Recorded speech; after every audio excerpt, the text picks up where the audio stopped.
எங்கள் தினசரி அப்பம். தேவரீர் என் விளக்கை ஏற்றுவீர், என் தேவனாகிய கர்த்தர் என் இருளை வெளிச்சமாக்குவார். சங்கீதம் 18:28. பிரியமானவர்களே, நன்மையை எதிர்பார்த்திருந்தேன், தீமை வந்தது. வெளிச்சத்தை வர பார்த்து கொண்டிருந்தேன், எனக்கு இருள் வந்ததே என்று சொல்லி சோர்ந்து போய் புலம்பிக் கொண்டு இருக்கிறீர்களா?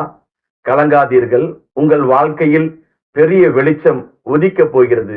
வெளிச்சத்தை காணப் போகிறீர்கள்.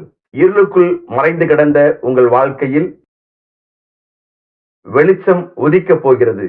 உங்களுடைய இருளின் வாழ்க்கை முற்றிலுமாய் மறையப் போகிறது. இருளிலே நடந்த நீங்கள் இனி வெளிச்சத்திலே நடந்து வருவீர்கள். பிரியமானவர்களே, உங்களுடைய ஒழுங்கின்மையும் வெறுமையும் மாறப்போகிறது.